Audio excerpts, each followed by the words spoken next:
Now, there are some legal measures that a bank can take to recover the debts. Okay, so according to the recovery of debts due to banks and financial institutions under the Act 1993, there is a provision that is made. Okay, for the establishment of tribunals for the expeditious adjudication and the recovery of the debts due to bank and financial institutions.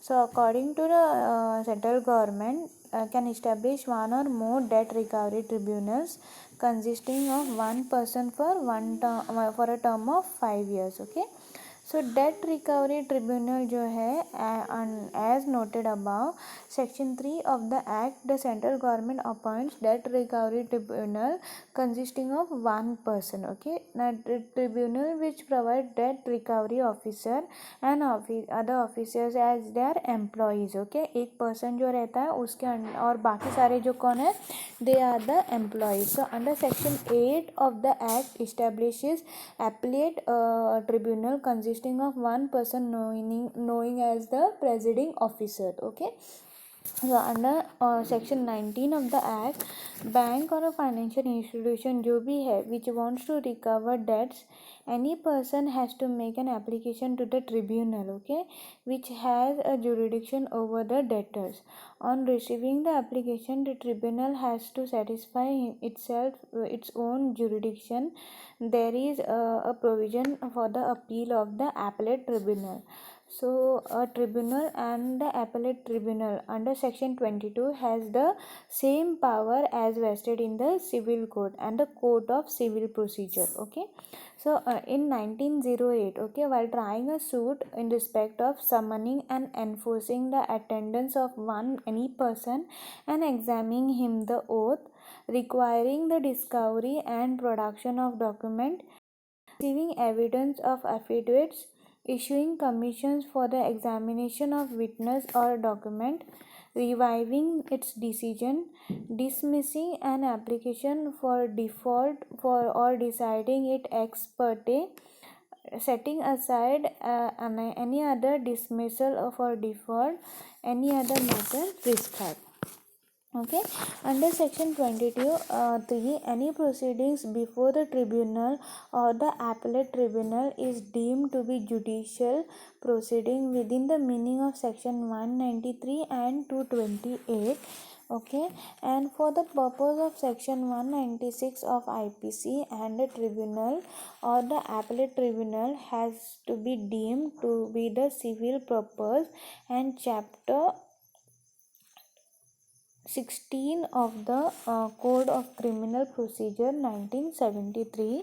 Under section 25 of the Act, the recovery officer can proceed to the recover the amount of the debt by one or more of the following modes, that is attachment and sale of the movable properties and unmovable properties of the defendant, arrest the defendant and his detention in prison, appointing a receiver for the management of movable or unmovable properties. Okay, section 28 of the act spells out other modes of recovery which are exercised without prejudice to the modes of the recovery specified. Okay, so here in section 25 under the section 28, okay, when if the amount is due from the person of the defendant, the recovery officer can require such person to deduct from the said amount of the debt due from the defendant under this act, and such person has to pay a sum so deducted to credit the recovery officer. So under section 28(3), okay, the recovery officer can require any person from whom money is due to defendant or to any person who holds money to pay the recovery officer either forthwith or within specifying time limit. Okay, so it is further provided that a person not obeying the order of the recovery officer shall personally liable to recover officer to extend for the personal liability of the defendant. So recovery through tribunal, how recovery can be done to the tribunal?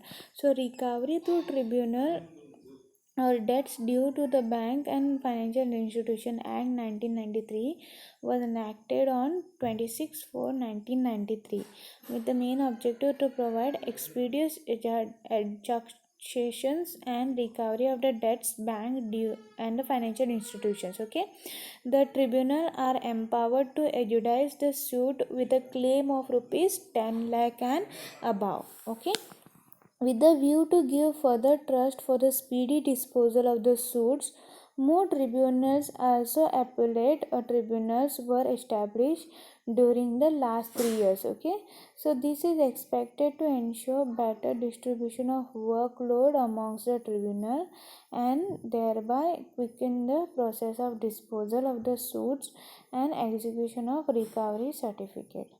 So, in addition to this, certain amendments were made to Act on January 2000, covering the following silent points which should be considered while drafting complaints of the suits of it to the DTR. So, tribunals have to be vested with the powers from passing interim orders such as stay or an attachment of properties of the defendant or preventing them from dealing with the properties with prior permissions of the tribunal.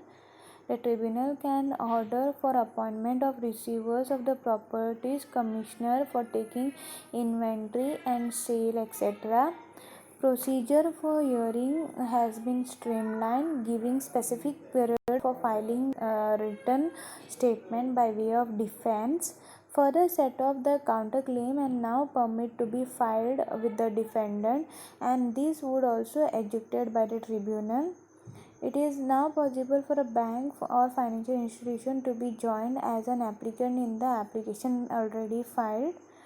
Tribunal जो है can direct defendant to furnish security if it is apprehended that the defendant may alienate, remove the property from the local jurisdiction, limit or cause mischief into the property, or create third party interest.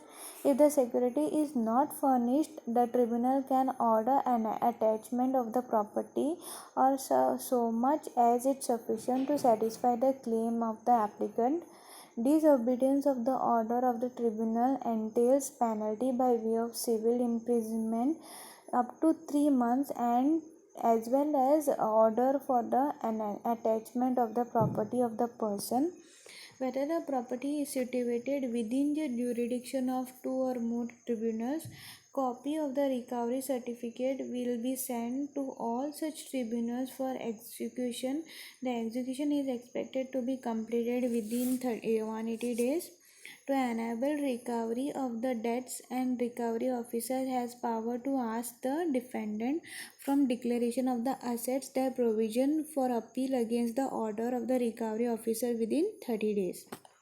Okay, so with the establishment of more DTRs at various centers, the process of recovery can be expedited through constant follow up. Okay, with the presiding officer, जो presiding officer है, there should be constant follow up with that presiding officers of DRTs, that is debt recovery tribunals. In the context of following measures can have to have continuous rapport with the DTRs and follow up of the suits. That is, nodal officer जो है shall be nominated for the each DRTs, who will ensure that required documents and the produced in the time and follow up action taken. Nodal officers will be given the responsibility to ensure that frequent adjournment are not slowed and that instructions are given to the bank lawyers in time. Whenever bank is assigned to function as a nodal bank for individual DRTs, a coordination committee has to be formed representing for the major banks. Okay, then financial institutions in respective areas, as they should meet the presiding officers of DRTs on regular interval, that is once in a month, to sort out various problems of DRTs. On the above lines, a similar coordination committee of a reasonably senior officer be constituted for the purpose of meaningful interaction with the chairperson of the individual DRATs, and this committee should meet the regular interval once in a 3 months. So DRT license officer shall be nominated at each regional office for monitoring DRT cases of respective region. In a regional office where DRT nodal officer is nominated, he shall also monitor DRT cases of the said office. So, these above measures are expected to go a long way for getting speedier disposal of the suits, executions, and the decreases. So, this is known as the legal measures that is taken by the bank to recover the debt.